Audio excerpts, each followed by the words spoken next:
afternoon, Madam, our member of LSK.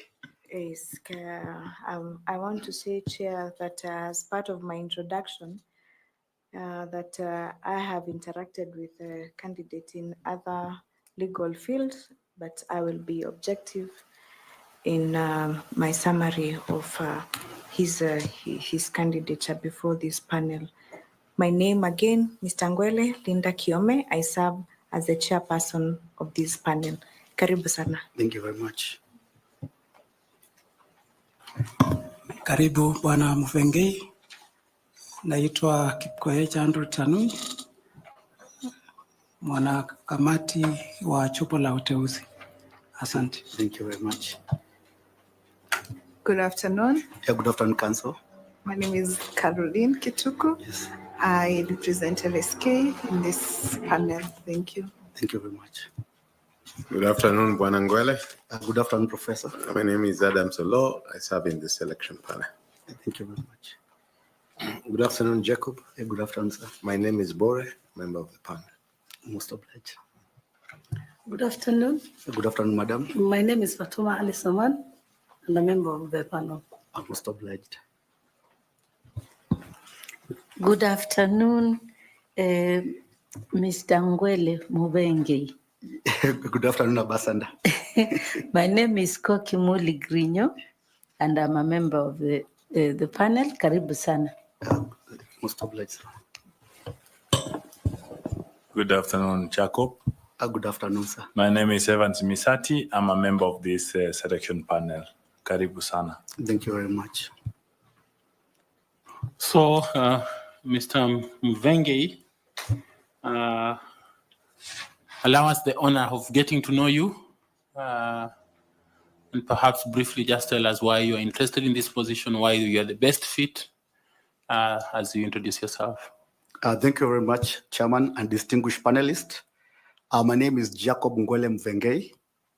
I'm 47 years old, come from Kitui County, and an advocate of the High Court of Kenya. This is my 18th year of practice as an advocate of the High Court.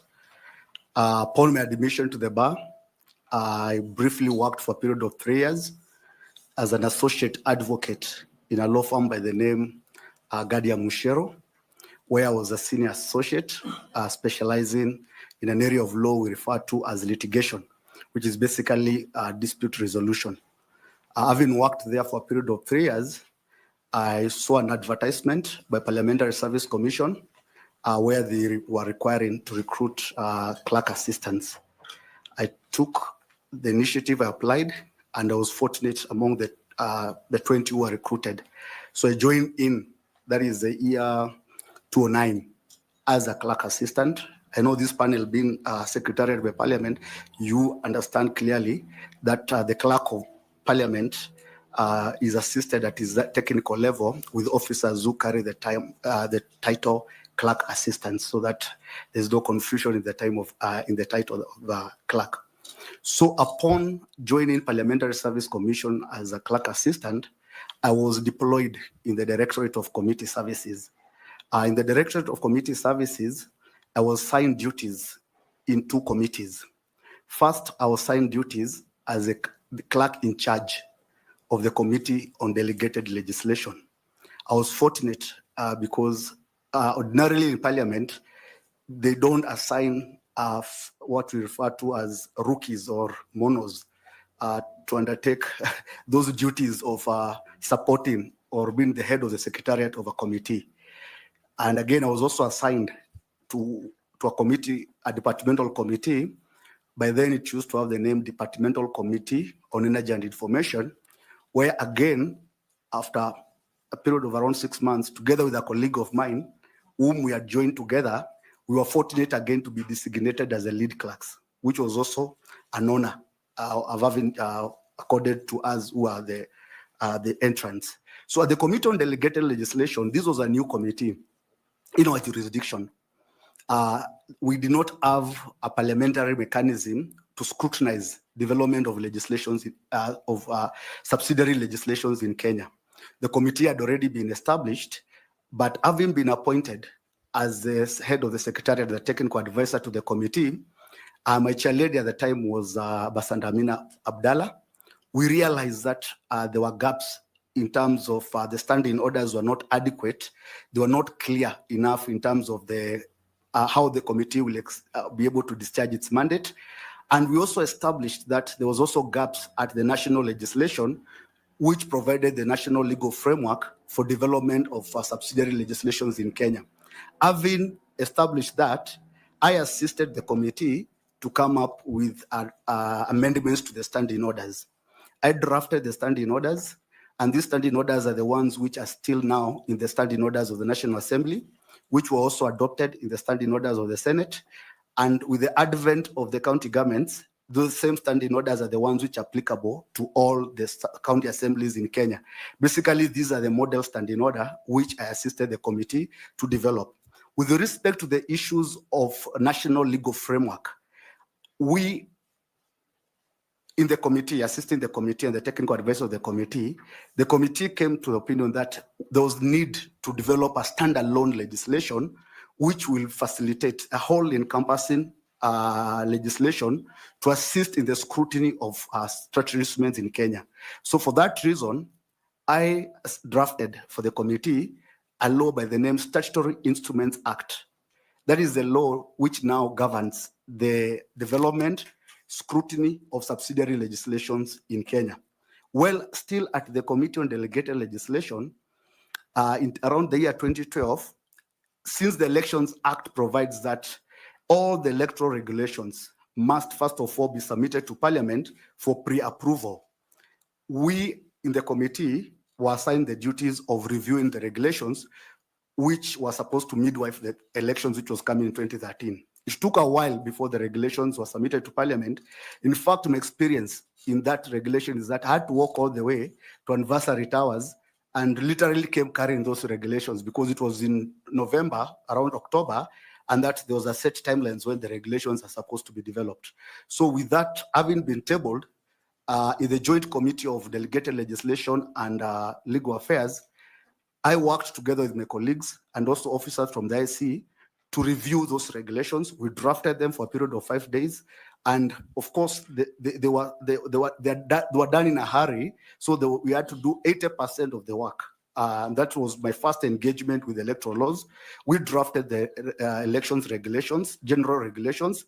We also drafted the voter registration regulations, and we also drafted the dispute resolution regulations. These are the regulations which were passed on time to assist on midwife the elections.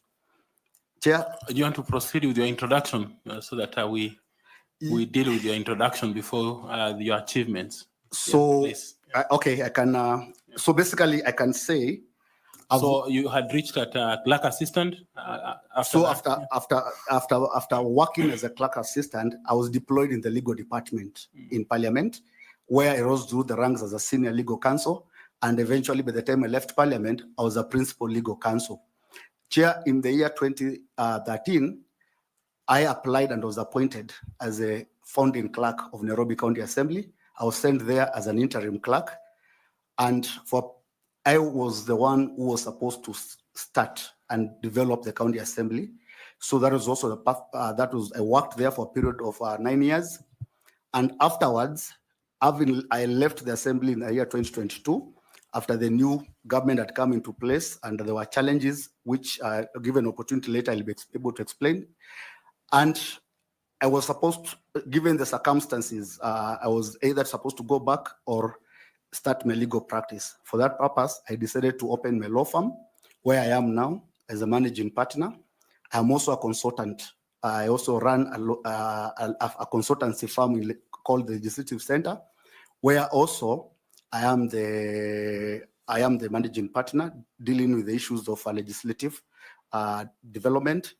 For the last 2 years, I've also been the legal advisor to the governor of Isiolo County. So, Chair, back to your question, the reason why I believe that I'm suitable to become the chairman of IEBC is that, based on my experience, I have a well-rounded qualifications, both as a political manager. I also have legislative experience.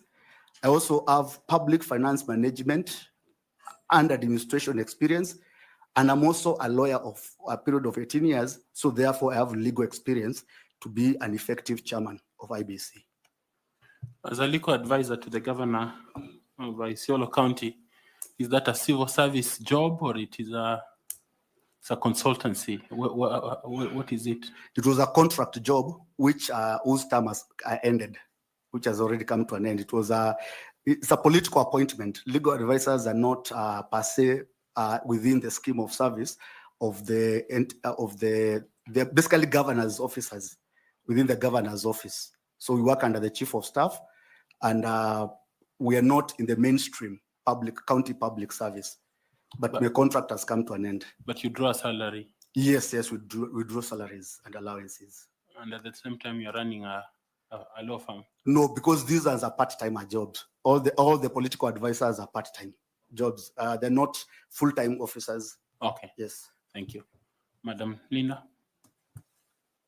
Thank you, Chairman. Mr. 𝐉𝐚𝐜𝐿𝐴. Now, apart from your professional legal background, which we are aware that you are well grounded, looking at the documents that are before us, and your experience as an advocate of 18 years standing. Apart from that, do you have any other skills, competencies, and disciplines outside the legal profession that you intend to use if you become the chairman of the IEBC in your administration? Yes. Thank you very much, my learned counsel. I believe that I possess around 5 skill sets, which makes me an ideal candidate to become the chairman of IBC. Based on the experience, having worked in parliament, having worked in the county government, I possess political management experience. I believe that the chairman of IBC, the IBC is a political institution. The IBC is an institution which midwives and which assists in midwifing the political process in the country. Therefore, the IBC requires a chairman who possesses political management experience to assist the commission navigate the political landscape and also in stakeholder engagement with the politicians. Apart from the public, who are also one of the clients for the IBC, the other stakeholder for IBC are the political actors. And therefore, a chairman of IBC requires to possess political management experience. And having worked in national parliament, having worked in the County Assembly of Nairobi, which is a politically charged institution, both of them are politically charged institutions, have developed skill sets and experiences, which if I become the chairman of IBC, I will be able to assist the commission achieve in its stakeholder engagement and navigate the political landscape. The other skill and experience which I bring to the table is public management and administration experience. I've been an accounting officer for a period of over 8 years. I've been an accounting officer of Nairobi County Assembly. Nairobi County Assembly is the largest county assembly in Kenya. Out of the 49 legislatures in Kenya, if you count Senate and the 47 county assemblies, Nairobi County Assembly is the second largest legislature in Kenya. I've been the accounting officer for that particular institution, and during my tenure in the county assembly, when I went to the county assembly and I was sent by the transition authority to establish the assembly, there were no institutions. I came from parliament. When I landed in City Hall, there were no institutions. The only thing which I went there with was Article 177 of the Constitution, together with the sergeants at arms, officers in this who serve the assembly. So I had to build the institution from the scratch. At that period of time, I had only 1 month to swear in the members of the county assembly. So upon landing in City Hall, unlike other assemblies in the country who are lucky and privileged to have inherited established structures, that is, all the county assemblies were supposed to inherit the municipal structures, that is, the county government structure, staff, and the buildings. Nairobi County Assembly did not inherit any. all the facilities, the staff, and the employees were transited to the executive arm. So having landed there, I had a period of 1 month to swear in members of the county assembly. And within that 1 month, and there were 127 members. That is the largest number of MCAs in the country. Of course, the second one is almost 90. So upon swearing in the members, I had to build the structures. The first one was the county assembly structure, which is a constitutional body. I had to assist in the establishment of the county assembly. That is the political side of the assembly. So what skill is that? So this skill is a public finance management and administration skill. Okay. And with that particular skill, just a follow-up on that skill, the county assembly is a mirror of National Assembly. So they have to be the body which is responsible for the day-to-day providing services and facilities and oversight of the administration of the assembly. It's called the County Assembly Service Board. I also had to establish the County Assembly Service Board, where I became the secretary of the board. So here I was the procedural advisor and also the secretary of the board.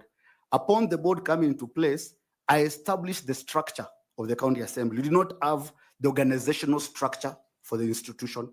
So I came up with the organizational structure.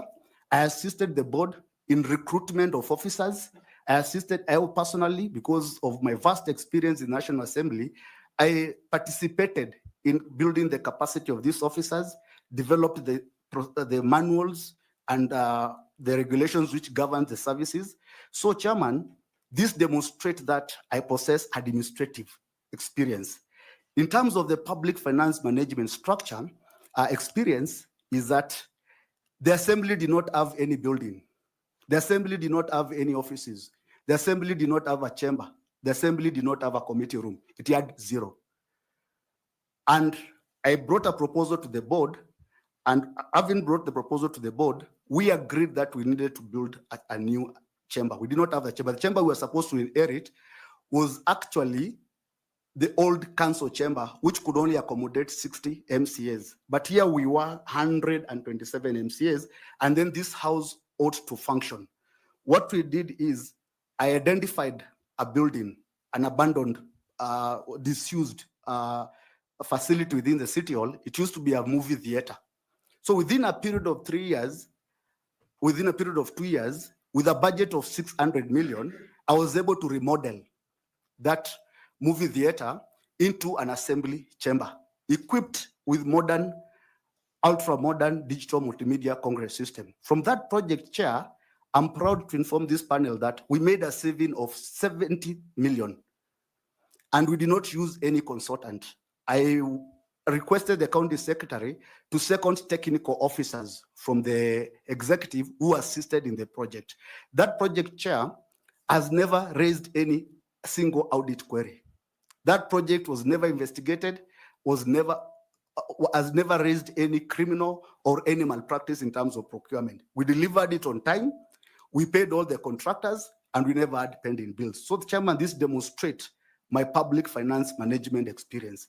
I believe that IBC requires a chairman who has got practical experience. Even though procurement is the preserve of the technical officers in the IEBC, the IEBC requires a chairman who has got hands-on experience, who can guide and assist the commission in implementing its procurement processes. So you have mentioned 4? I've mentioned 2. That is, the other one, Chairman, is the legislative experience. Okay. So I've dealt with the political experience, political management experience, public administration and finance, public administration and finance, public finance management and administration, legislation, the legislative experience. the next. The legislative experience, maybe, Chairman, if you allow me, the legislative experience is very critical. Throughout the period of time I've served both in the county assembly and in Nairobi and parliament. I refer myself as a legislative expert. I've drafted laws both at the county government and the national level. Even what I do nowadays, in my consultancy, I draft policies for national government agencies. I draft bills for county governments and county government agencies. So I have the requisite legislative experience. Chairman, the IBC, right now, there are legislations which are pending approval by the commission. I'm aware that the IBC has got around 4 bills which are waiting approval. I'm also aware that the IBC has got around 8 regulations which are waiting the commission to come on office. It's therefore imperative that the IBC should have a chairman or a member who appreciates the legislative development process. And I believe that a skill set which will be very useful in the IBC. Lastly, Chairman, as an advocate of the High Court for the period of 18 years, I've appeared in courts. I call myself a dispute resolution expert. I've argued cases in all levels of courts. I've argued precedent-setting cases. I'm well-grounded in the areas of law. I believe that the legal requirement for a chairman of IBC should a person who possesses the experience, the qualification of a judge of the Supreme Court. Chairman, I believe that I have that experience that I can offer the IBC. Chairman, as you're well aware, the IBC is one of the most legally regulated institutions. It has very many laws which govern its operations. It has many regulations. IBC also participates, IBC is also supposed in its mandate to resolve the issues of settlement of political party disputes. I believe with my experience as a lawyer, I'll be able to assist the commission and get the members in the legal, how to navigate in the legal minefield and resolve the disputes which will be coming before the committee. Thank you, Mr. Ngwele, for that explanation. Now, tell this panel, out of your experience in and in your journey, in your career journey so far, has your leadership skills been tried and tested? And if so, please explain to this panel how such an experience has occurred throughout you in some time in your journey, in your career journey, especially in instances where you've had high pressure work, because you know during the electoral period, the IEBC commissioners and the chairperson usually find themselves in a very high, intense, politically, political environment that has different actors, and some of which you have seen in the previous elections, 2022, 2017, 2013, how it has been, including 2007 when we had the post-election violence. How has, in your journey, in your career journey, how have you been affected, and how has your leadership been tested? Please explain to this panel. Thank you very much, Wakili. From the period in which I became the clerk of Nairobi County Assembly, everybody knows that Nairobi County Assembly is one of the most high pressure and heated legislatures in the country. And for you to be the clerk of the county assembly, you have to develop certain attributes which will assist you to navigate the politics of the day. And navigating political challenges was part of my day-to-day processes. So by the time I left the assembly, I'd already built the ability to navigate through high pressure processes, and I had to build in myself certain values. One was an element of fidelity to the law, that as long as you stand by the law, you'll never find yourself in problems. The other one was I had to develop personal attributes. One of it was on conflict management and consensus builder. When you sit between members of the county assembly, you are the neutral person. You've got no interest. You're not aligned to any of the political formation. And for that reason, you have to gain the confidence of the politician so that they can trust your advice. If you are a partisan person, they'll never gain the trust of your advice. And from that, I emerged as a leader in the Nairobi County. And of course, throughout the process, I encountered challenges. My biggest challenge was in 2017, when now the county assemblies were being sworn in. Under the law, that is the election law, the elections of the speaker is supposed to be conducted by the clerk of the county assembly. Basically, the clerk of the county assembly is the returning officer in the elections of the speaker. That is under the Elections Act and the standing orders. In 2017, I was the one who swore in the members. And before I went to swear in the members, the governor had already gazetted the swearing of the members. Around 8:30, I received a call, and I was told to go to the county governor's office. There was an urgent meeting. When I went to the office, I got into a room, dressed and robed, ready to go to the chamber to swear in members. I found a collection of members, leaders from parliament, Senate, even my political leaders. And the issue at the table was that the list of the nominated members had been gazetted earlier, a few days earlier. And according to the discussions on the table, some members had been sneaked in. So the request for me was to delay or to stop the swearing-in ceremony and elections of the speaker. Yet it is a statutory function. There I was standing. And these were the mightier of political heavyweights in the country. So I stood there. One of the leaders looked at me and told me, kindly use wisdom. So at that particular time, I told the members that the gazettement has already been effected, that the swearing-in must be conducted. And the time of swearing-in has already been gazetted as 9 a.m. The only way you can stop the swearing-in is by production of a court order. Of course, the argument was that there was a court order going round. I demanded for the court order. I told them, using my political management experience, I told them, this is the law, but I can only stop when you produce a court order. So the best I can do as a consensus builder, I'll go to the chamber, since the standing orders allow you as a speaker, because of the speaker of the day, to adjourn the sitting so that I can allow the court order to be produced. So I told them I'm going to go to the house, I'm going to invoke the powers of the speaker of the day, because knowledge of a court order as a lawyer, and you know it very well, that you can be in contempt of court when you're aware of existence of court order and you've gone against the court order. So I assigned one of my legal counsels to go with the court and assist to get the court order. I called after 1 hour. She told me they have not even gone anywhere. So there was actually no court order. So without reference to the political leadership, I walked, I led the procession to the house. I swore the members, I swore in the members, I conducted the election of the speaker. And when I was walking out, the same political leadership came and met me and they told me, you are a lawyer.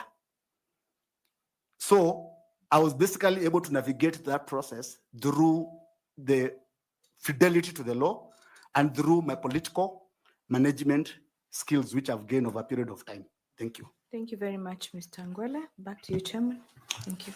Now we will ask Carol Kituku to ask you some questions. Thank you so much, Chairman. Good afternoon, Mr. Muvenge. Good afternoon, Council. Let's have a quick conversation on, now that you identify yourself as an expert on dispute resolution, let's have a conversation on that area. Have you been involved in any way in resolution of electoral disputes in Kenya using the court system? Not at all. Although I've worked with a colleague of mine, that is Dr. 𝐍𝐚𝐴𝐤𝐿, I've worked on him in the background in the elections petition that he has been handling as his advisor, but not in the technical appearance in the court. But I've been working with Dr. 𝐍𝐴𝐤𝐿 in the petitions. I've worked with him with the petition, which was for the last election petition, also worked with him. So that the reason why I worked with him also wanted to learn. Which one is this? The presidential, this is yes. Which one? Yeah, this is the presidential petition. Okay. Yes. All right. So let's pick it up from there. So what is your understanding of the mandate of the IEBC in regard to dispute resolution of the electoral matters?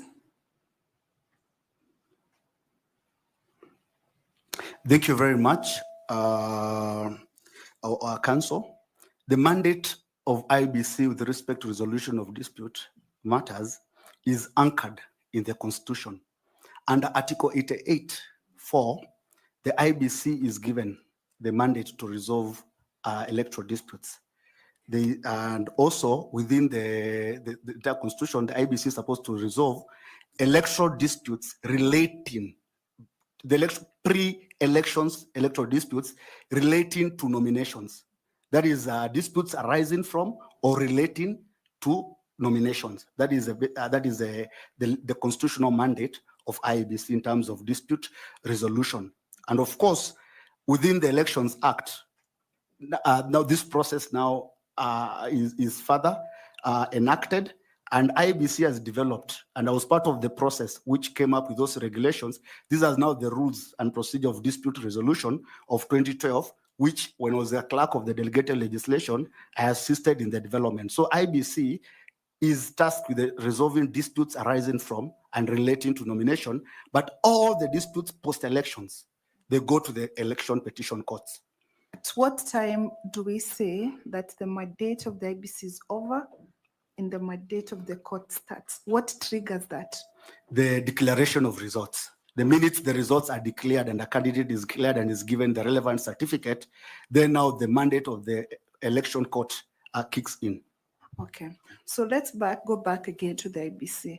Does it have any other mandate for dispute resolution outside the nomination process within the electoral cycle? Yes. IBC also, there's an issue of code of conduct. Article 84 of the Constitution requires any candidate standing for elections to comply with the code of conduct. That is a political party, and the candidates to comply with the code of conduct prescribed by the IBC. Therefore, IBC under the Elections Act, I think it's in the schedule, it has prescribed the code of conduct of candidates and political parties during the electoral period. That is after the gazettement of the election period until the votes are declared. So the issues of code of conduct and this mandate arises from Article 81, which requires that an election, free and fair elections, free from intimidation, threats, undue influence, and corruption. So, Council, what is the specific mandate then, therefore, of the IBC? I understand what the law says, so I am just interested to have a conversation on how and does the IBC get involved in dispute resolution outside the nomination processes? This is, you understand the electoral cycle. Yeah. So within the electoral cycle, from pre, during, and post. So let's go to pre, right? Pre-nomination. Does IBC have any mandate there? What we need to understand is the period which is prescribed by law is electoral period. Electoral period is a period after gazettement and declaration of elections. So that entire period of time, of course, the IBC will announce the period for nomination. So the issues of primaries, the issues of issues relating to primaries, of course, are preserved of the IBC, but they've been transferred to the political parties dispute tribunal. Then now leaves the IBC to deal with the issues of nomination per se. That is where a person is eligible. But Okay. Back to your question, the issue of code of conduct requires the IBC to have a committee at the national level, which is supposed to deal with the issue of enforcement of code of So conduct. I was particularly getting interested in hearing your views on how the IBC resolves any dispute that are raised outside the political arena by the politicians. Can a voter have a dispute that can be raised by the IBC to the IBC? Let's say, for example, issues on voter registration, omissions, incorrect information. How does IBC resolve such disputes when they come to its attention? Those ones are now, I cannot refer to them as dispute resolutions contemplated by the Constitution, but these are administrative issues. If it's a question of voter registration, because if the question of relating to the voter registration, then this is an administration complaint. But the kind of disputes I'm referring to are quasi-legal disputes. Okay, let's move on to the issue of the IBC now and its mandate in the electoral petitions, in the election petitions now. So many a times, and when actually it's not many a times, it is the law that wherever there's an election petition, in whichever form, MCA, gubernatorial, MP, member of parliament, president, the IBC is always named as a respondent in those petitions. I would like to hear your views on what you think about that and whether it should be an issue of law reform in the sense that when IBC is named as a respondent, it ought to take a certain position in the petition, right? And the person was gone to court challenging for, let's take an example of the presidential petition. The person was gone to court challenging the validity of the declaration of the results is aggrieved. And IBC, being the body that was the referee, comes to court and takes a position to defend the person it declared as the winner. So I am just interested philosophically in understanding whether or not that should be the correct legal position, in the sense that it was a referee of the contest of these two people, the person who was declared the winner and the person who is now challenging that validity of that declaration. Should IBC not take a neutral position, in your view?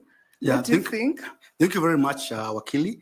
And as part of my review of what, if I'm given the opportunity to become the chairman of IBC, in the course of preparation for this interview and also familiarizing myself with the elections laws and everything, I've identified areas of law reform. And that is one of the provisions which I had concerned with, because in my legal practice as an advocate, it is the party who chooses the parties. It is not the law which chooses the parties, because some of these petitions are disputes between a candidate and a candidate. So then, why would you then bring in the IBC in a dispute whereby, unless it's only the candidate who has got a specific complaint against the IBC in terms of how it conducted the elections, how it breached the law, then you should make the IBC as a respondent. But an automatic enjoining of IBC by law in all electoral petitions, whether they're for MCAs or anybody, when the IBC has got no stake, has got no claim in that petition, I don't think it is a proper, it's proper, and the same ought to be relooked at, because it has an issue of cost. The biggest, one of the largest, that is the highest expenditure in legal services for IBC post-elections is payment of lawyers of their legal fees. And you know very well, as a lawyer in your practice, if you are brought in court, you're entitled to your fees. So that one also has an impact in terms of the IBC budgets. So that is an area which needs to be looked at when you're effecting, if I'm granted the opportunity to be the chairperson of IBC, using my legislative experience, legislative drafting experience, that is one of the issues I'll assist the commission to address. All right, I hear you. So I am more keen on the neutrality of the IBC, because we cannot ignore the fact that IBC ought to be a part in the proceedings. But my concern is, what role does it ought to play? Because does it disadvantage the person who is in court to challenge, and gives an advantage to the person whose validity is being questioned, in the sense that IBC has taken a position that whatever it did, it's defending that, and the court is, I mean, it's that we, in Kenya, the processes we use is adversarial, right? So the court is not doing an inquisitory, it's adversarial. So that is my thinking, that, and I agree with you to a certain extent that there should be reform issues. Now to the last question. We have this animal called party hopping in Kenya, where a candidate is lost at, or rather the candidate loses a nomination and moves to a different party. Or during the lifetime of the term they're serving, they change parties or are seen to promote ideological ideas of another party. What do you think the IBC should come in and help in such instances? What is the mandate, or what is the role of the IBC in that regard? I understand that your question has got two components. One is pre-election period, and the other one is during the electoral period, isn't it? Of course, the one during pre-election period is an issue of concern to political parties.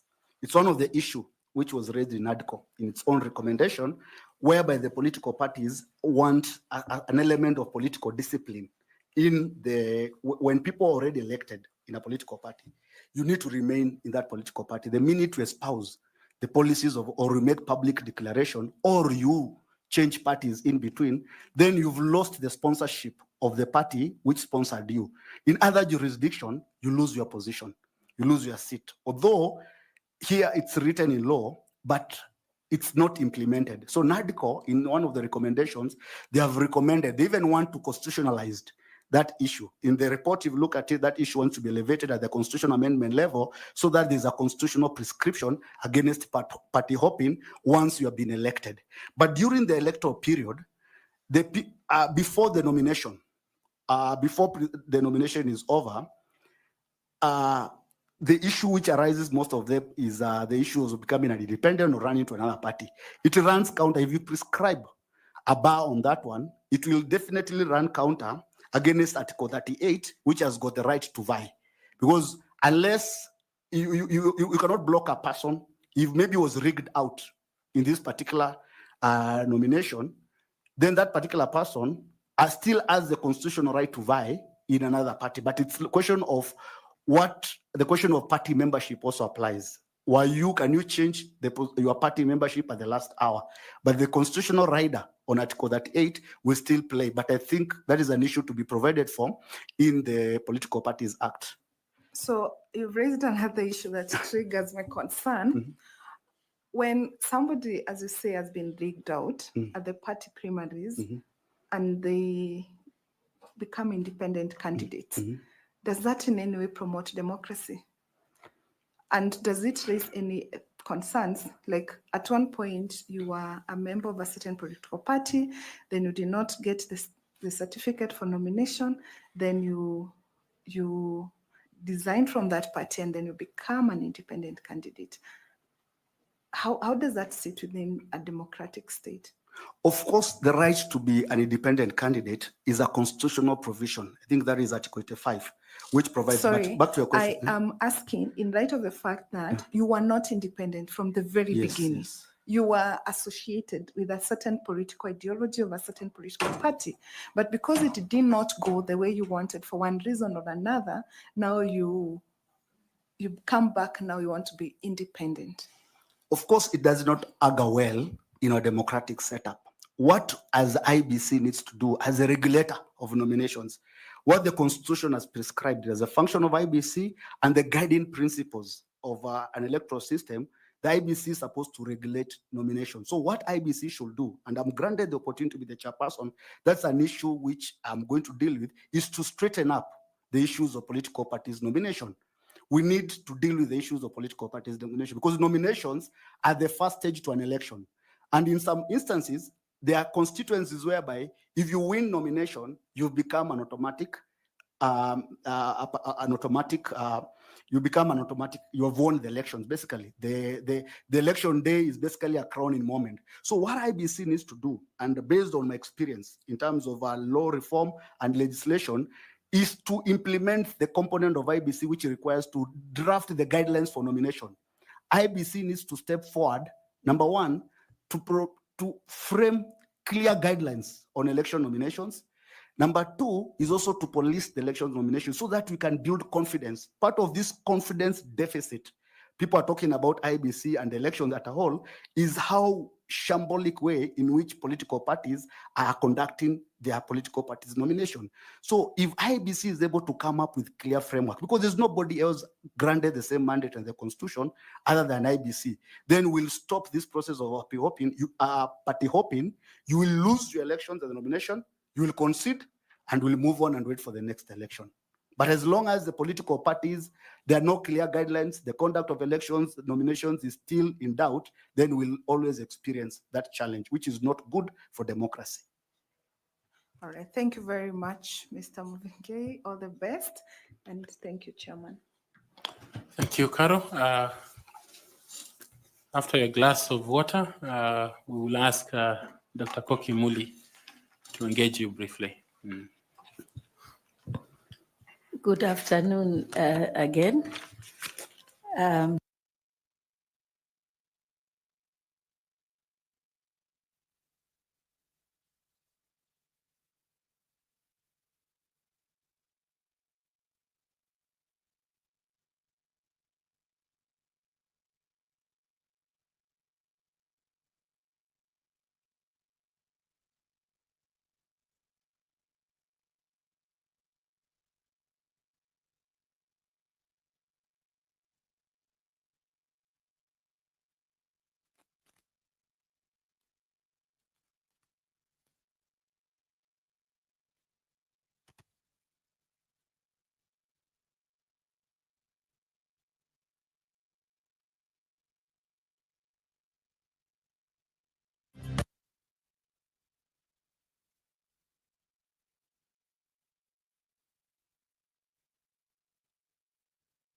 naitwa linganisa.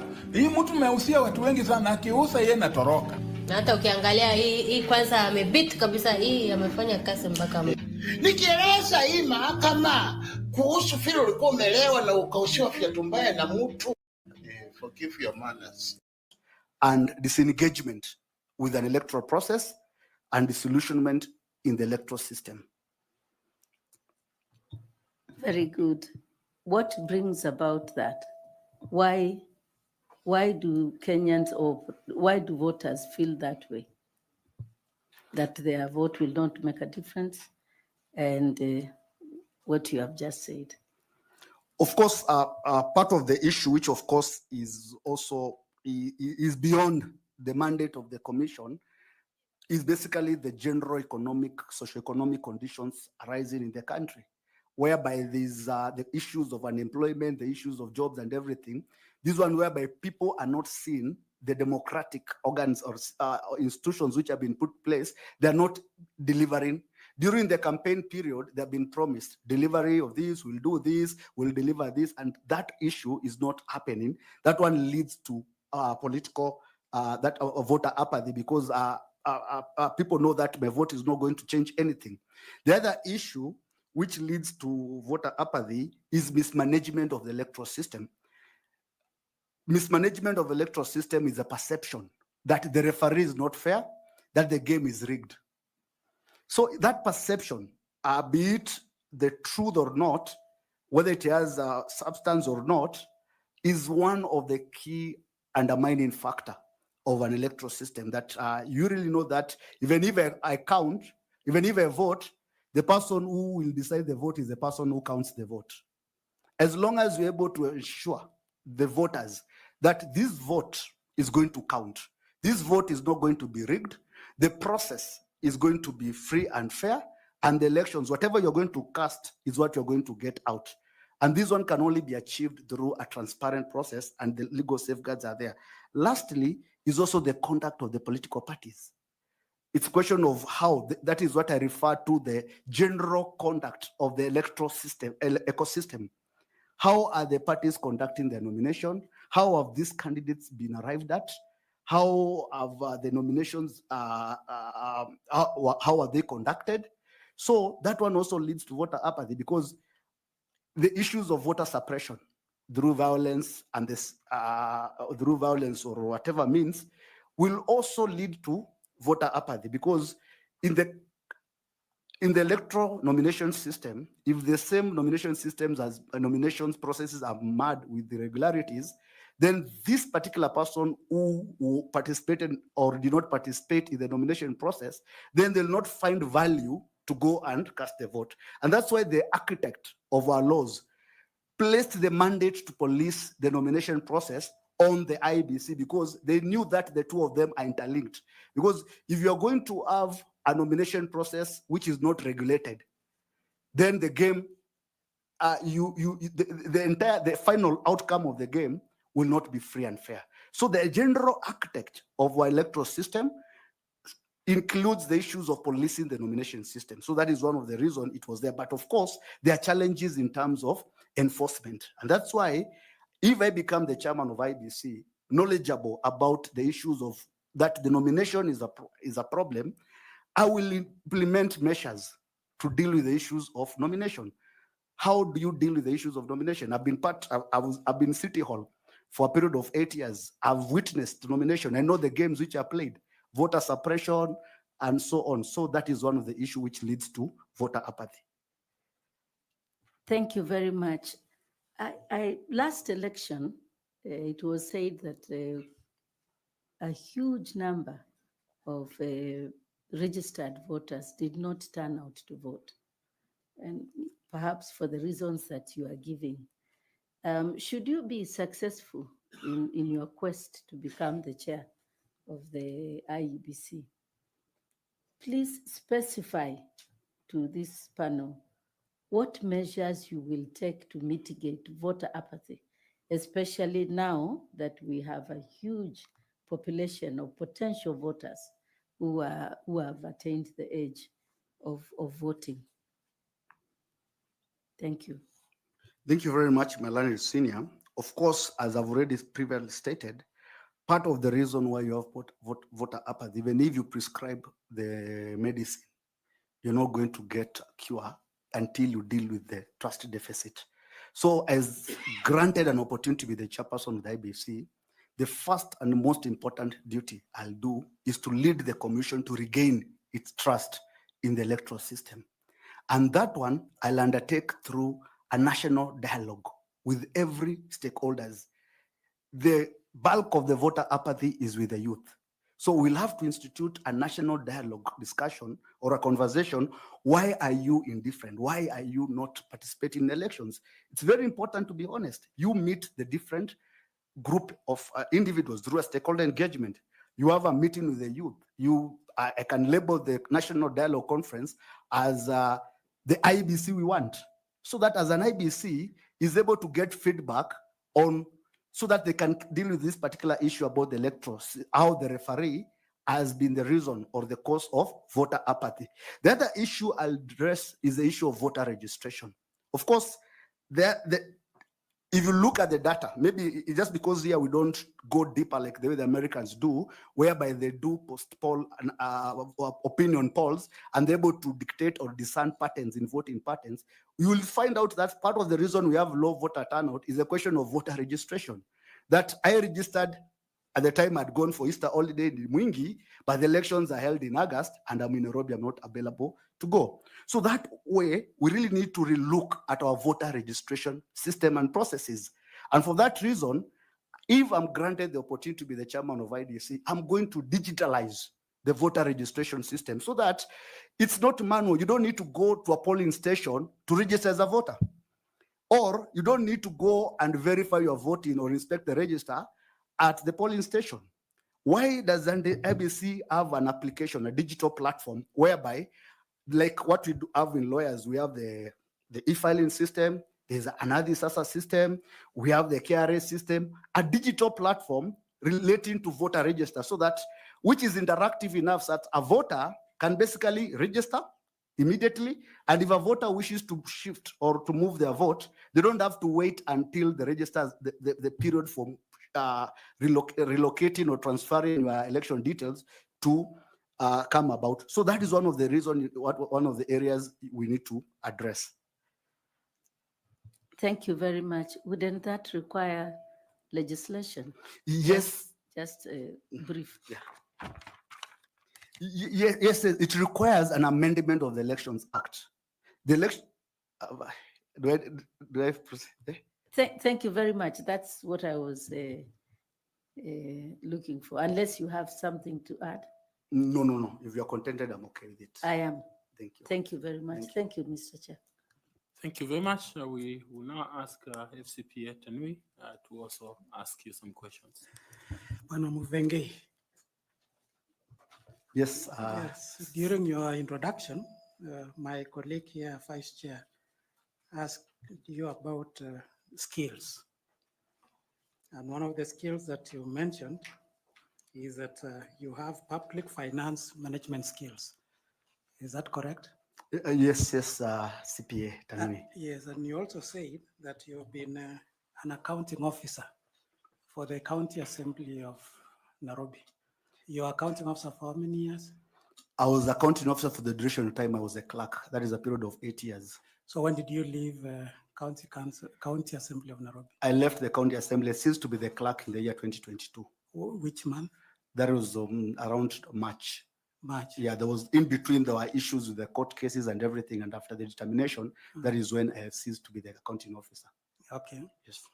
One of the responsibilities of any accounting officer under the PFM Act is to ensure that public resources are lawfully used, they are authorized, yeah, they are used in an economical, efficient, effective way, and in a transparent manner. When you mentioned that you are the accounting officer, I actually looked at the Auditor General's report for the County Assembly of Nairobi for the year 2022. And there were a lot of issues that were raised issues on the financial statements. First of all, it was an adverse opinion, and I believe as an accounting officer, you know what an adverse opinion says when regard to your financial reports. You are aware what an adverse opinion means? Yes, I'm aware of adverse You are aware opinion. of that. Huh? So it was an adverse opinion for the financial statements, and they raised over 20 issues touching on unsupported, unauthorized compensation to employees, payment of allowances to staff above their job grade. And of interest to me, since you are a lawyer and you are the accounting officer, is that you overshot your legal fees budget by over 7.7 million.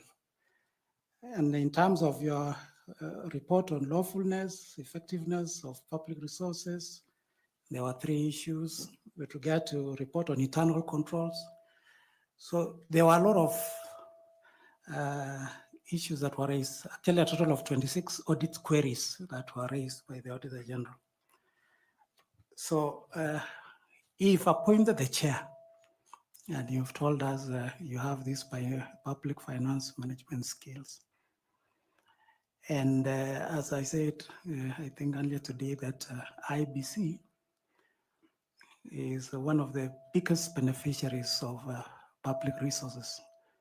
In fact, if you followed in the media recently, they were seeking for over 61 billion to conduct the 2027 general elections. So how will these public finance management skills that you've told us you have, given the finding of the Auditor General in the County Assembly with regard to use of public resources and the big picture that we have for this country as chair of IEBC? Thank you very much, CPA Tanui.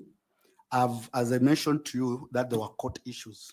From the period between 2019 to 2022, I was not the functional clerk. There were court orders which had decided that I step aside from the official discharge of the duties. They were made by the employment court, and therefore, even if on record was still the clerk and everything, if you look at those accounts audited report, you will see the person who has signed the financial statement. If you can peruse, you'll realize that I'm not the one who signed the financial statement. You know very well that it's accounting officer who is supposed to sign the financial statement. So those are not accounting statements of the period in which I was functionally the accounting officer. That is from period of 2019 to 2022, there were acting clerks. There were a series of acting clerks. The court had already ruled due to the issues which were in the assembly, then I step aside. But the period between 2013 to 2019 had clean auditor reports, had clean opinion from the Auditor General. You can look at them. They're available in the public domain. These issues arose during that period of time with the officers who took up the institution. So in terms of running a clean, an efficient institution in terms of financial management, my period from 2013 to 2019, those reports of the Auditor General are very clear that we were very effective in the use of public finance. I understand that the IEBC, as you have already put, the IEBC is one of the biggest, it has a huge budget, and those expenditure patterns are during the period of time, during the elections period. Therefore, the IEBC Commission, pursuant to its constitutional mandate to formulate policies and formulate strategies, even though it is not the commission which is the accounting officer. The commissioners are not the accounting officer. The accounting officer is a secretary to the commission. But using the policy formulation and the strategies of mandate and oversight mandate, I'll be in a position to assist the commission to achieve its financial obligations without raising any queries with the Auditor General. And I'm aware that issues have been raised with the Auditor General, but I can be of assistance so that the commission can get clean reports like the ones which I got when I was an accounting officer. Why I raise that question is that you told us actually you are the clerk until 2022. You didn't tell us from 2019 to 2022, you are not in office. That is when you did your introduction. So it's on that basis that I was picking up that issue. But anyway, yes, let me just raise something in relation to what he has said. Yeah. In the year that when he was the accounting officer, year ended 2018, June 30th, there was 211 million shillings paid outside IFMIS from the auditor's report. 211, 351, 680 were made outside IFMIS during the financial year 2017-2018, as tabulated below by the county assembly.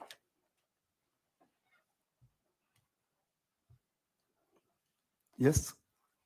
Yeah, so there are audit queries on your accounts for the year that you are the accounting officer, even though you have mentioned that there was none. The issues I'm saying is that that report, I don't think whether it gave an adverse opinion. What we need to understand is that from the period of 2013 to maybe recently, the assemblies were not, the IFMIS was not, all of us were not on IFMIS. The IFMIS has not been rolled out to the entire county governments. It's only recently that we have had a complete rollout of IFMIS. So invariably, because of the challenges of IFMIS, the system like in Nairobi, that issue of IFMIS, paying out of IFMIS, was an issue which was cleared by the committee when it was established that the assembly had not been integrated. The IFMIS system had not been brought to the assembly, so it proposed that payments had to be paid out of IFMIS, but there was no loss of public funds. Okay. The report does not say that there was loss of public funds. It's just a question of that payments were not paid on IFMIS, but there was no loss of public funds because these were just processes, because if IFMIS took a while for it to be completely rolled out in the counties. Fair enough. The 3.2 bank reconciliations, the assembly did not prepare bank reconciliations for 5 bank accounts disclosed, and then he details the amounts there. So there's quite a bit from the reports that you have alluded to have been clean. I think there's quite a lot. It's just that time does not allow us. But can you please proceed? Thank you, Chair, for those clarifications. Let's move on.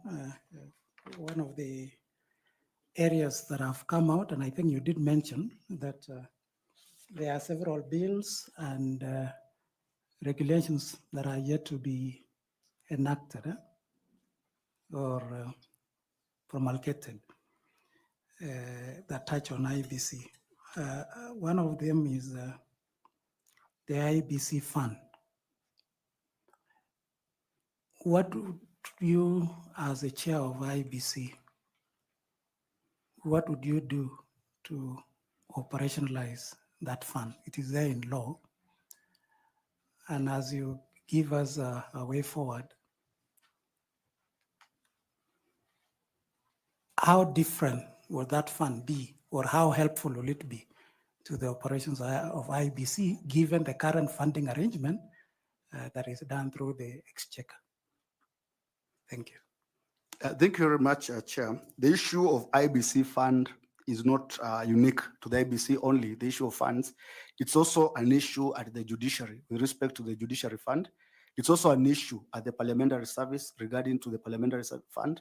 Even where I was in the county assembly, our laws which governs operations establish the county assembly service fund. But the law can establish fund, but the fund has to be funded. So that's where the problem is. The fund is basically like a basket, it's like an account. It doesn't generate its own money.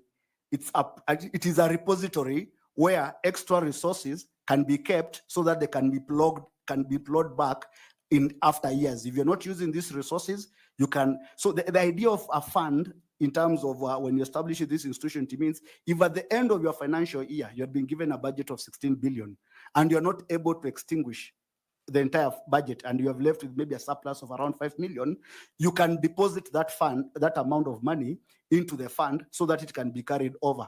Unlike the financial system whereby at the end of every financial year, the PFM requires those budgetary resources to revert back to the treasury. So when you have a fund, the funds are supposed to be deposited there. The other use of the fund is when we are getting special funds for particular purposes, special purposes.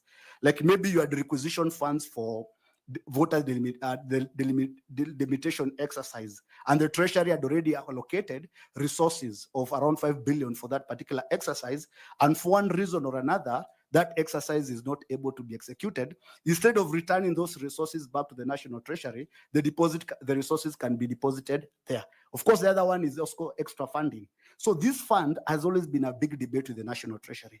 Due to limited resources, they argue that there's a lot of demand from the entire exchequer, has got a lot of claim. So there's no, that is the argument, it's not my argument, that it will not be useful when we actually borrowing money from the banks to pay your recurrent expenditures, then we give you the money and you keep it in a fund. But the reason why the IBC fund was supposed to be kept is that these resources can remain with IBC even if they're not utilized, all of them. It's a question of engagement with the National Treasury so that they can understand. And for that reason, it's very incumbent upon the IBC commissioners who understand this public finance arrangement to negotiate. And that's why I'm offering myself based on my political skills. It's a question of negotiation with the National Treasury. When I was the clerk of the County Assembly of Nairobi, the requirement was that we'll get money from the National Treasury real time. Yet parliaments don't get money real time. Parliaments operate within immediate needs. There's a need for money today, then you need to pay for that services. But the controller of budget had come up with guidelines whereby you can only, first of all, requisition the funds. And once you requisition the funds, that's when you're going to be paid. But the funds may be to pay for an emergency, maybe a trip or a retreat or something. So what I did, using my political management skill and experience, had a meeting with Madam Agnes Odhiambo. And we agreed, explained to her, look, the assemblies are different. We really need to have money in our bank account to fund our operations. And the agreement we agreed on, that she will allow us to get 20 million in advance. We utilize that 20 million, and then we account later, then we get the next refill. And for that purpose, we are able to have a sustainable flow of activities without interruption. And that is a negotiation. So IBC requires that skill, that you can be able to go to offices and negotiate. You can go and explain your position to the National Treasury, because having interacted with the National Treasury, myself as an accounting officer, it's all about negotiation. It's all about explaining your position and understanding. Then this fund can be activated, it can get money. Those activities, when we have not utilized our resources, we can still retain the resources so that we don't even end up with issues of something like pending bills. One of the greatest causes of pending bills is that the financial year comes to an end, you already have a contract which is ongoing, and by the time the new financial year has hit in, then the resources have already been transferred back to the National Treasury, and you are supposed to rebudget again. But when you have a fund, if IBC was in the process of procuring some goods and services, it's able to store those resources in the fund because they had already been budgeted and paid back at the end, at the advent of the new financial year. You will be in a position now to go back to the fund and pick up those resources. It's a question of having a pocket. I'm not able to buy today, I've put the money in this pocket. Tomorrow, I'll be able to pay when you deliver the goods. That is basically the idea surrounding the IBC fund. Thank you. And lastly, now given your area of expertise as an accounting officer, you've appointed the chair of IBC. What accountability mechanism or structures will you put in place to ensure that the resources that have been given to IBC, aware that you are not the accounting officer, but you are responsible for the commission. You are the head of that election management body. So what structures as the chair and chair of commissioners will you put in place for accountability and transparency in the use of public resources? Of course, the utilization, the expenditures I've already agreed is that it's a work of the accounting officer, but it is the IBC, the commission, to exercise oversight and provide the strategic directions and the policies for utilization of the resources. So I'll implement two mechanisms. First is a question of procurement planning, financial planning and procurement planning.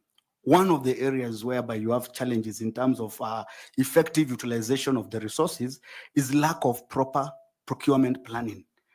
Of course, it is the work of the for the accounting officer to procure goods and services, but it is the work of the commission to approve the procurement plan.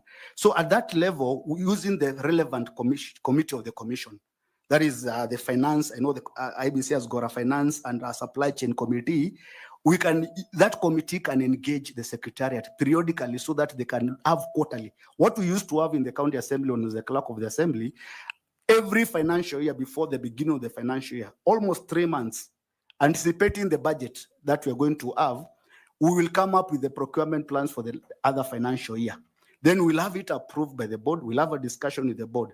So every quarterly, we will present our progress reports to the subcommittee, the relevant subcommittee of the board, so that we can have a conversation and engagement, so that that discussion is there. So in terms of yes, that's one. Yes. The second one, so that we save on time.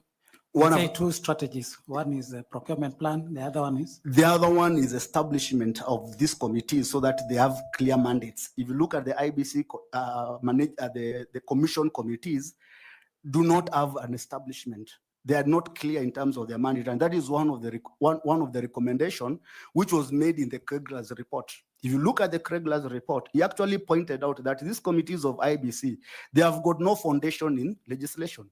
So we really need to enhance the functionality of the committees by stipulating their mandate in legislation through law reform.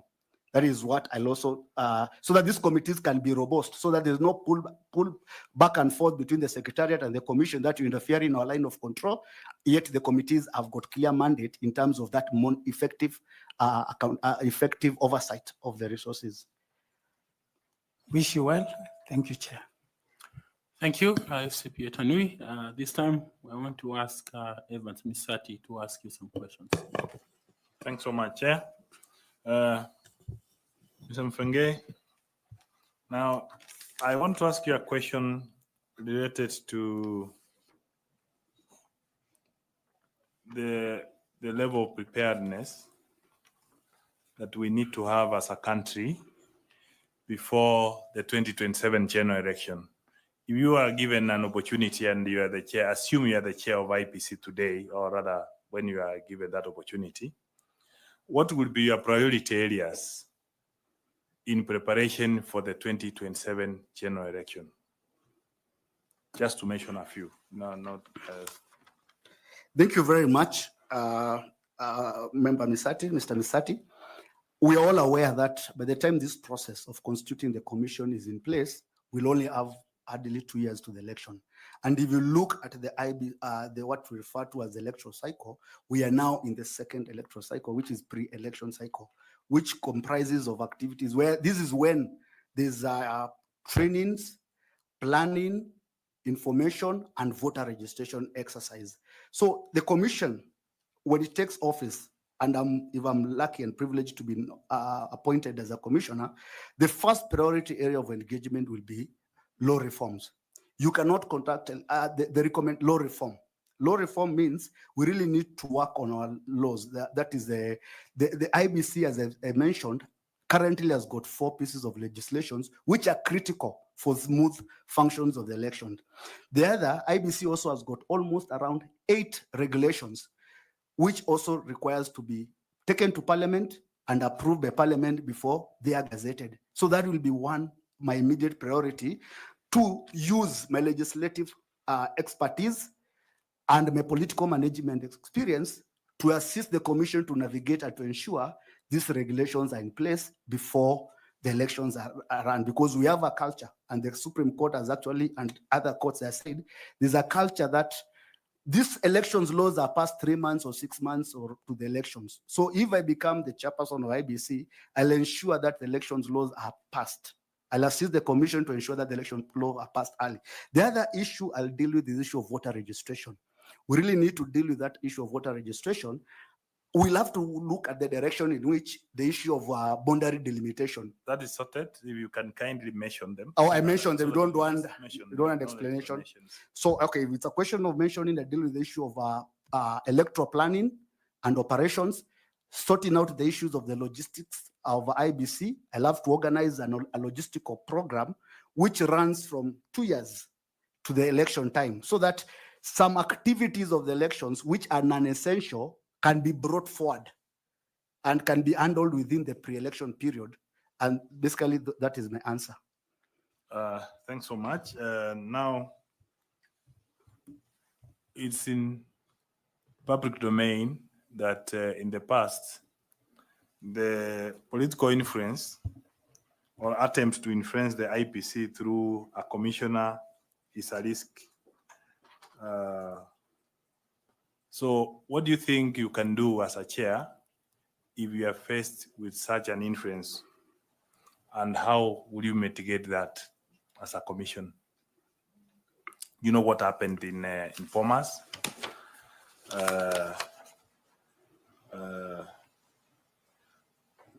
The boardroom rapture, such like issues. So how do you think you'll be able to face that or mitigate that as if you are a chair of the IEBC?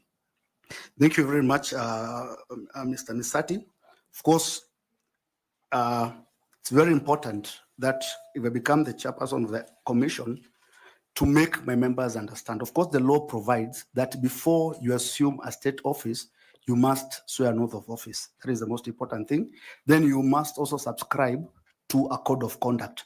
So it's very important at the outset for the members of the commission to understand the code of conduct and the extent, especially Article 74 and 75 of the Constitution. So one, are you saying the ones who did that had not sworn the code of conduct or not sworn it to? They are done the same. So what is it that you can do different, please, so that we are able to move? The people who did that, the influence that happened, the same commissioners had been sworn. They had sworn, taken oath. So what different can you do? What I can do, of course, I was building up on the issue of sensitization. There's a question of understanding the code of conduct.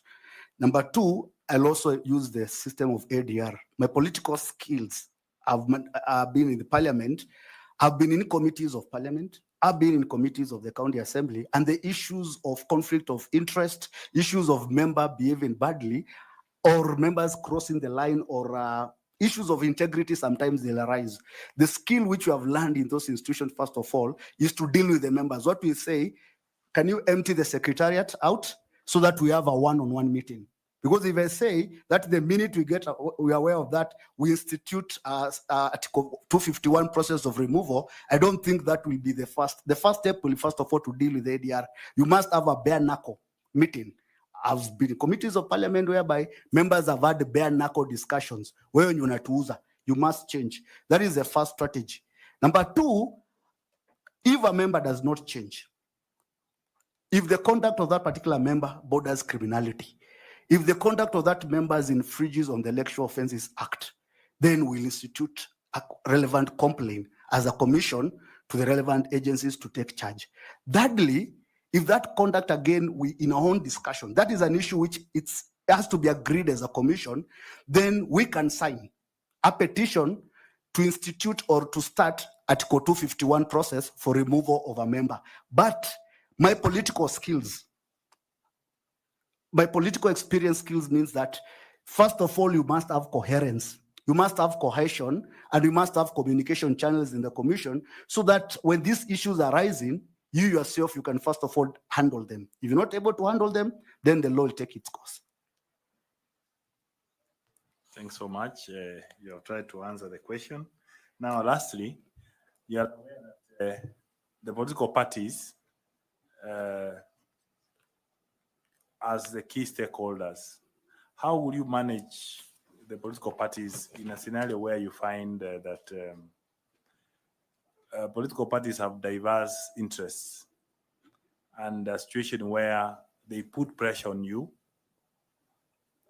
Which mechanism can you use to ensure that there is dialogue to engage the political parties so that when you have your plans as IEBC, election management plans, the regulations that you're talking about, you mentioned about regulations and wanting to make sure that they are passed. You cannot be able to pass them without involving the key stakeholders who are actually the users. It's like a football game. You have to tell the players the rules of the game. So what will you do to ensure that you have a smooth learning relations with the political parties? The first point is we should, as a commission, develop a stakeholder plan specifically tailor-made to deal with this one particular stakeholder.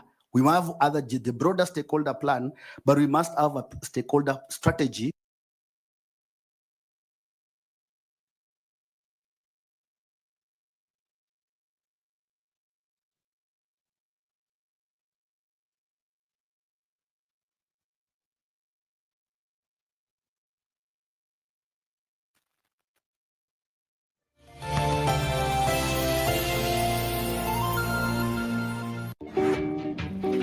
Kitu naitwa linganisa.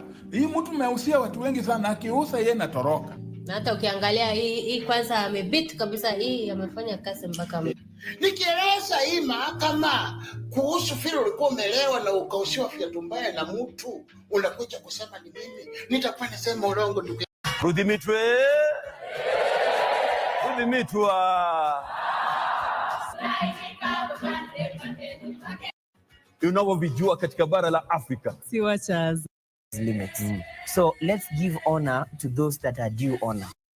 That is one of the areas that I was very keen on. The issues of policies also. Once the policies are brought to the institution, there's an issue which arises that the executive will bring policies. You will be called to a meeting at the office of the governor. They'll tell you we need to pass this housing policy, and this policy must be adopted tomorrow so that we can proceed. But as the technical advisor of the house, I was stuck to the rules that this process must undergo the relevant public participation exercise. The other issue, apart from the legal requirement of public participation, was the conduct of the public participation. There is what we call cursory, or you are doing public participation for the sake of ticking the boxes.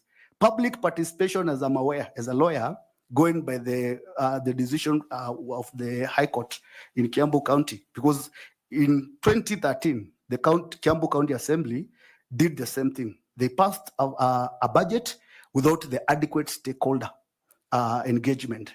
And that issue went to the High Court, and it led to the court case, which has become the bedrock of the extent of the public participation exercise. So aware of this legal requirement, as a clerk, I ensured that we have effective public participation, which means the relevant actors. If you are passing a legislation in Nairobi, you must, if affecting Matatu, you must have a presence of those stakeholders, and those stakeholders must also be explained what is there, because what we want to achieve is to get a feedback so that this feedback can enrich our legislative process. So that has been my experience as advisor of the Assembly in terms of the requirements and how to conduct stakeholder engagement in critical matters of law.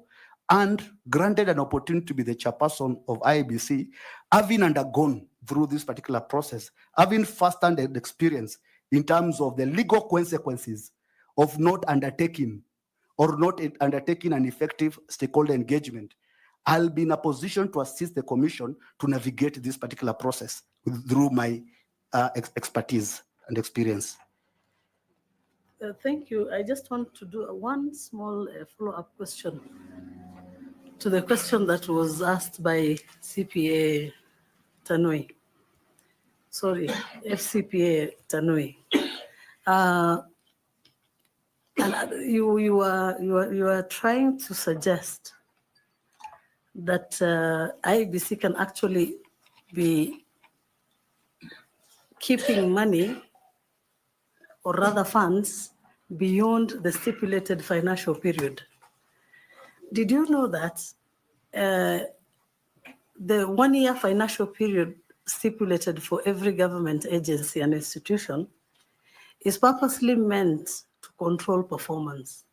And in that, if an institution is not able to utilize the funds allocated in a year, it is a sign of lack of good performance.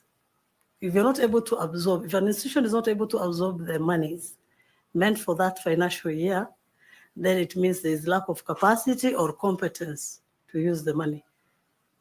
Or something else has changed, because that is always the assumption. I don't know what the expert has to say on this, but I don't want to involve you in a debate, but I just wanted to point that one out so that you don't leave the room thinking that that would be appropriate. Basically, I can assist. I can just basically answer. Of course, if at the end of financial year you have not exhausted your budget resources, it means there's a challenge in terms of your internal processes, how you have been able to manage your public finance resources, in terms of procurement planning, and also implementation of those particular plans. That one is basically for commission, that will be an issue. As an oversight, part of oversight mandate of the commission, that will be one of the issues the commission should ask itself, out of our procurement plan, why have you not been in a position to utilize these resources, and have you have led us to have surplus resources or to return money to the treasury? However, back to your question, of course, the Public Finance Management Act provides for that. This money must, at the end of the financial year, all the utilized resources, they're supposed to revert back to the National Treasury. However, as a legislative expert, because I've drafted similar legislations which have got funds, I've drafted the Kenya Agricultural Livestock Act, which restructured CARI and established CALRO. As a part of legislative design, you can create a fund within the particular law for reasons, but although the budget committees in Parliament frown against that kind of drafting. So basically, there are certain exemptions made to certain institutions so that they can be allowed to keep money beyond their financial year. And that is why the legislative design is to have that money deposited in a fund. So that fund now can be, if you have not been able to complete, or maybe this particular procurement process for if you start procuring Kim's kit now, and we have already obtained almost 10 billion from the National Treasury for IBC for the next financial year. And then this process has been marred with court cases like it has happened before, where the matters have dragged all the way to the Court of Appeal. The IBC, the idea to have the fund is that this money now for that exemption or circumstance can be deposited in the fund, so that once you resolve, because the procurement has already been started, and by the end of the day, the court can also agree that the procurement was done properly. You will now proceed and continue with the procurement. But what will happen if you don't have those resources? You'll have to go back and restart procurement afresh. So that is the legislative design of having a fund. And that's why it has been given to few institutions: Parliament, Judiciary, IEBC, and also the county assemblies. That's the one in the legislative design, the funds are created for that particular purpose. Okay, thank you very much. I would like to ask Bwana Bore to also ask you some questions.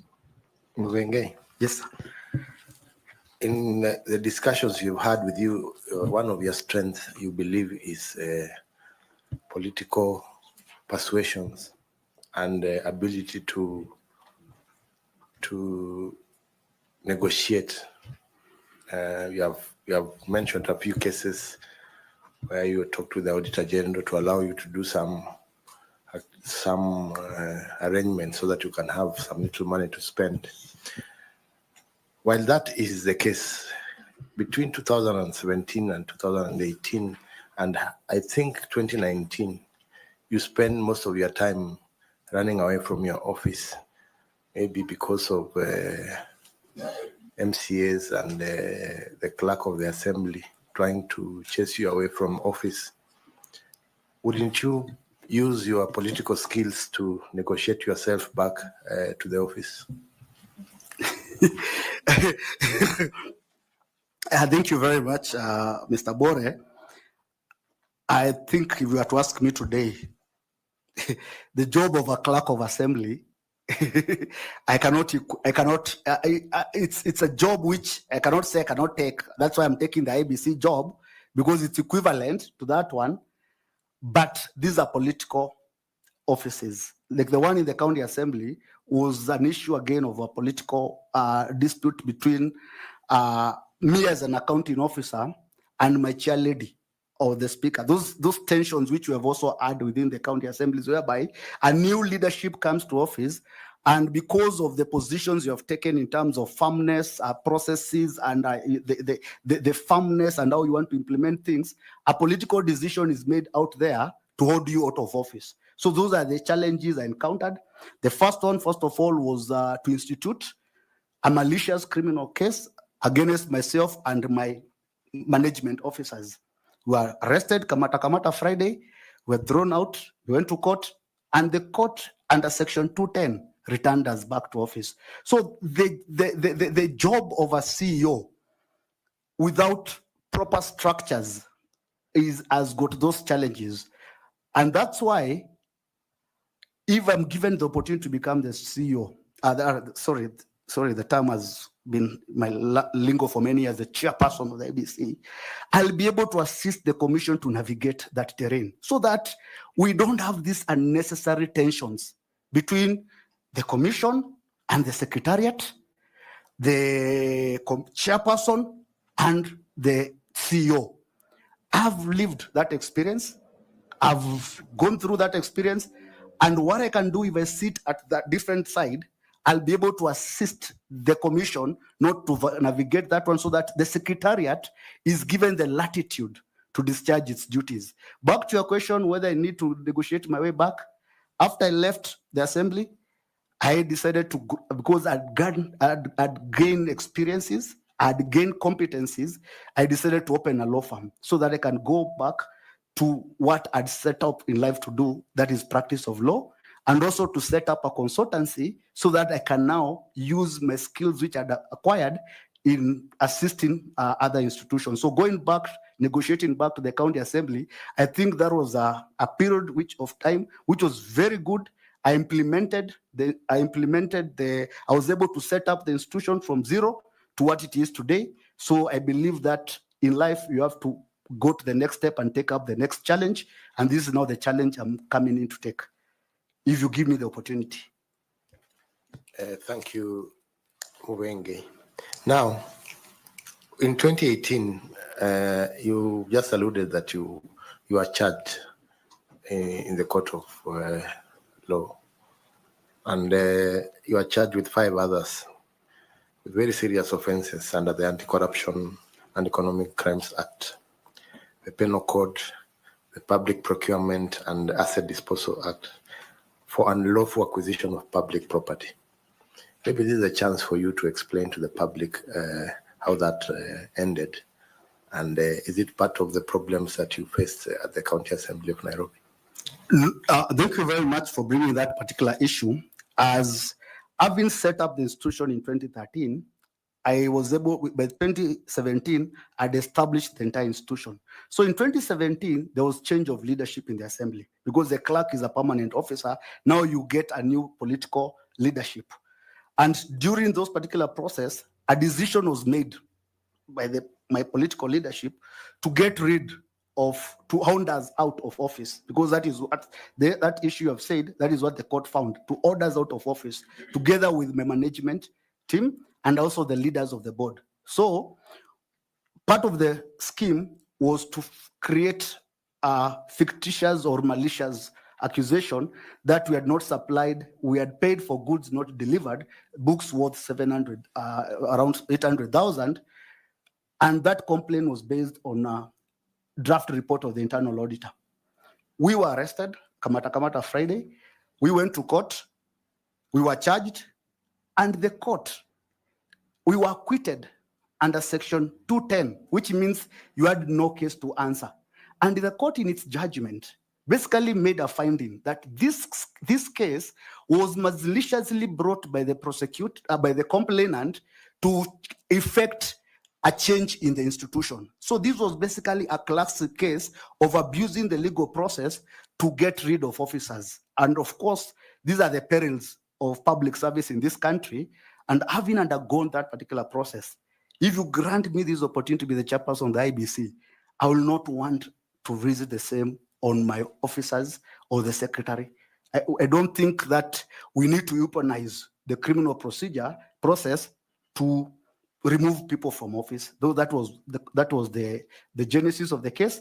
And the judgment is here. I've come with a judgment. And if you look at it, you will see the court that when acquitting us, it actually made that finding that those charges were baseless. The complaint was baseless and it was malicious case. Thank you, Chairman. I wish you the best, Muvenge. Thank you very much. And you, together with the ambassador, you have actually pronounced the name the way it's supposed to be pronounced. Okay, let's try Muvenge. We want to ask Professor Adam Solo to ask you some questions. Thank you, Chair Jacob. Just some preliminaries before I shoot my question. At the moment that you are applying, move close to the mic. At the moment that you are applying for this chairmanship, were you aware that the Parliamentary Service Commission would be providing secretarial services to the selection panel? Actually, I was not aware. I just saw the advertisement the last minute. I moved very quickly. I just picked up, even if you look at my CV, I had not had an opportunity to engage on it. So I did not know that the Parliamentary Service Commission will provide the secretariat services to this particular body. That is in spite of your legislative expertise that you told us that is your forte. Anyway, I won't ask because you knew what I was gonna ask. Yes, I know. Now let me go back to where my good friend Bore has left. Because one of the things that you talked about as your skill set when you are answering the vice chair, and as Bore has clarified, was political skills.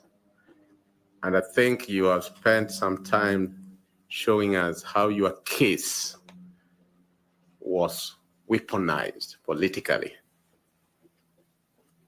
What Bore was trying to say was that if you have political skills, then isn't it also true that in that political divide, you had your side of the political class fighting your case? What do I mean? That after you were acquitted, rightly so, you decided not to take public office, that even the one you took in Isiolo is more of advisory. And it happens, using your political skills, that the governor there was at one point both minority and majority leader in the Nairobi County Assembly. What does that tell us, given the job that you want to take, which is a political office?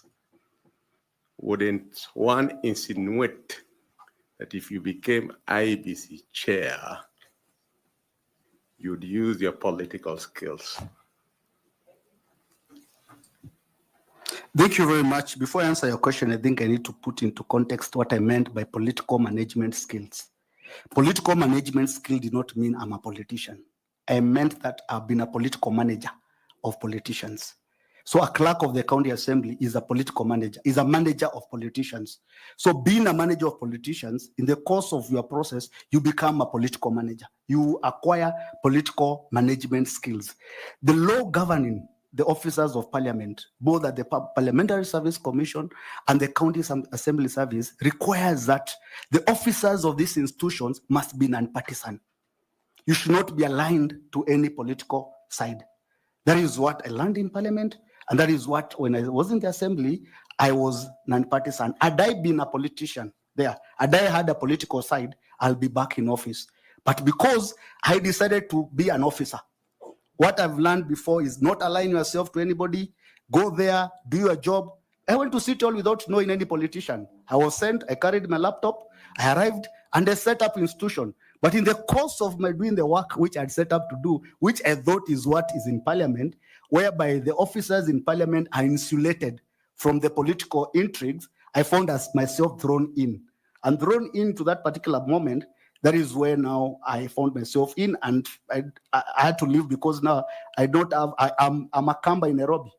I don't have any political, I don't belong to ODM, I don't belong to Jubilee. So but the problem, that is how it was. Working for the governor in Isiolo, the governor was, when we started the assembly, he was my minority leader. He was my majority leader later. And also, he was my member of the board. So we worked well with him. And he understood my professional confines.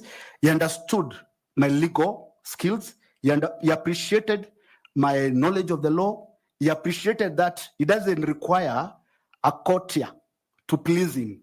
Sitting there as a governor, he needs a legal counsel who is able to give him independent legal advice out of the legal department within the county. And that's why he requested me to come in as a legal advisor so that I can be giving him that independent legal advice whenever the need calls upon. So it was not because he was my political protector, just because during the course of engagement with him, he actually appreciated the limits and my skills and my integrity in terms of integrity and also my legal skills. I know him very well. That's why I brought it up.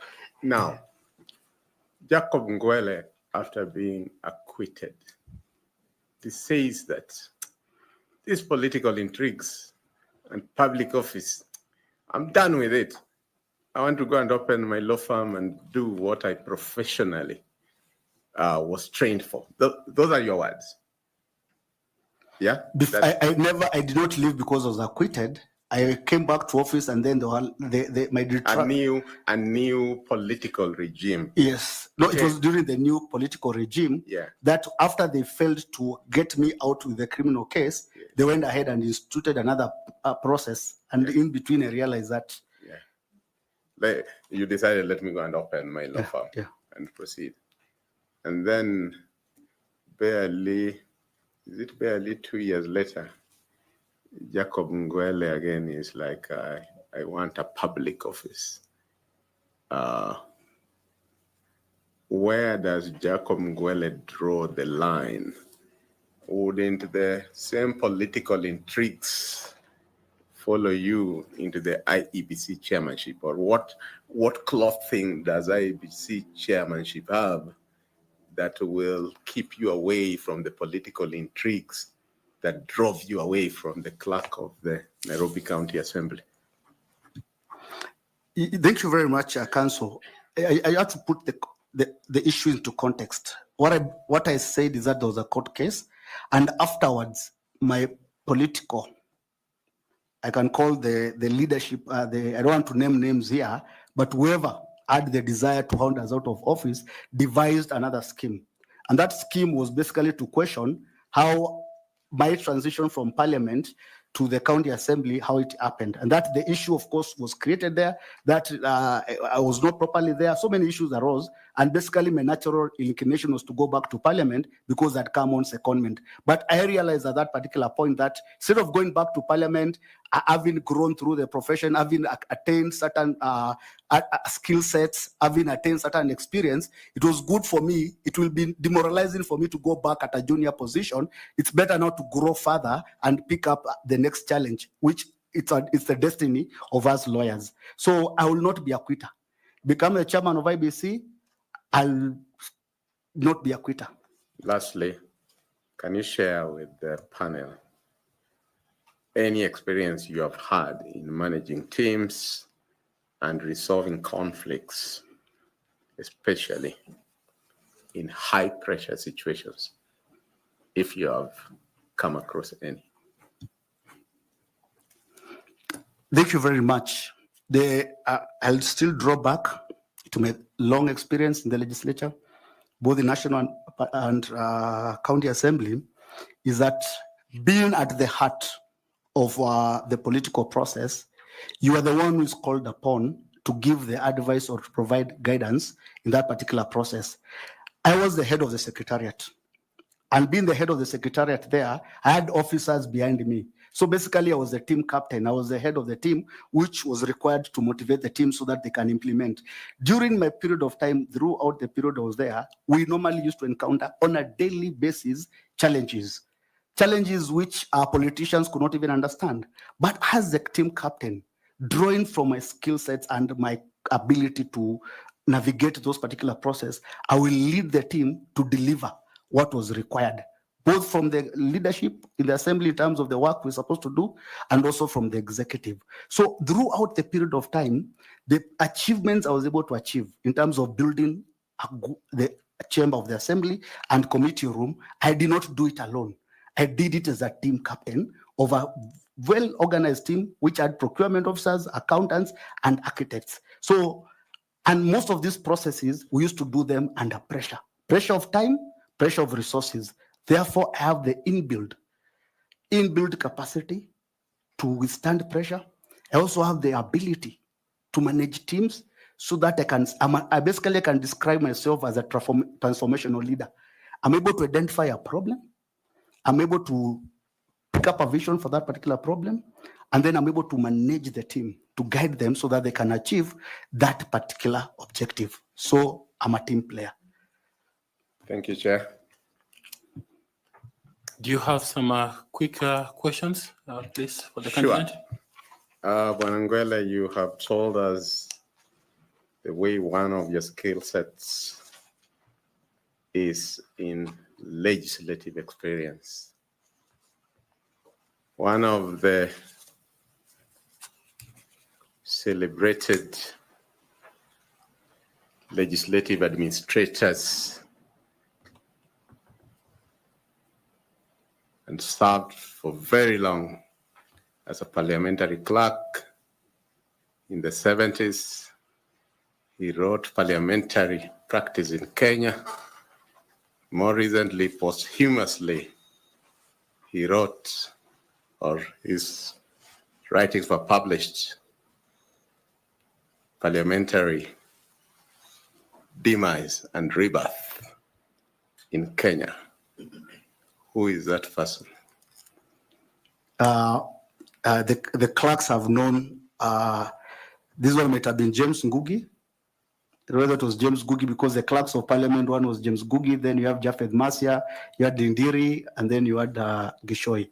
So if he was in 70s, the clerk who was in office at 70s was basically James Ngugi. And James Ngugi was succeeded by Japhet Masia, that was now post-70s. So let me try and correct a little bit. Yes. Do you know of a parliamentary staffer who wrote those two books? Yeah, if he's a parliamentary staffer, then it's definitely my colleague, my former colleague, Kirui. Okay, let me ask. I don't know whether I've answered you. Have I got it right? That one will be for the panel to decide whether you got it right or not. But I like the way you have walked through the previous clerks. That's why I was revising the question. You served in the city of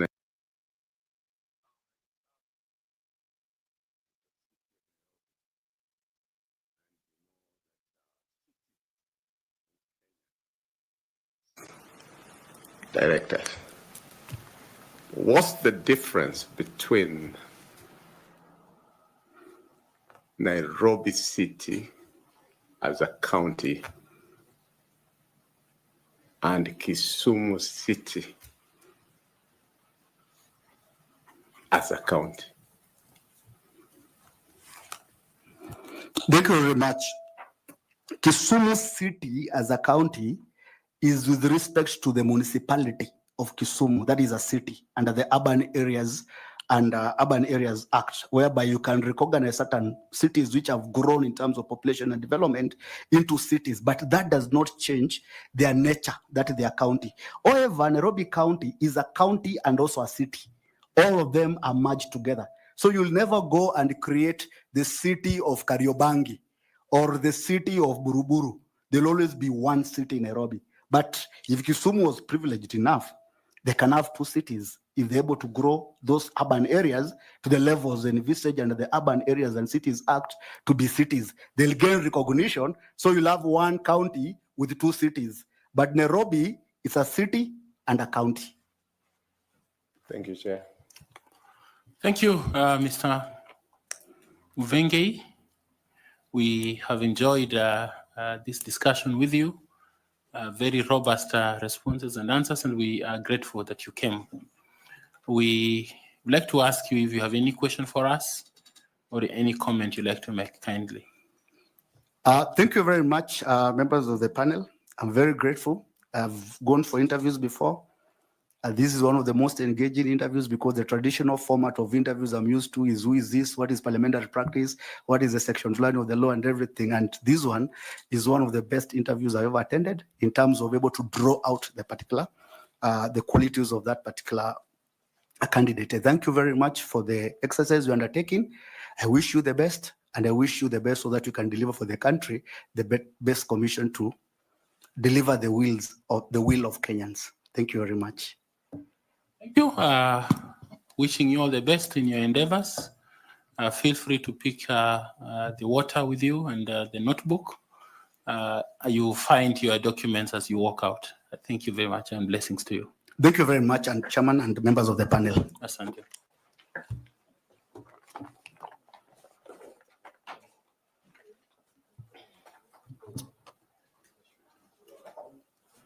We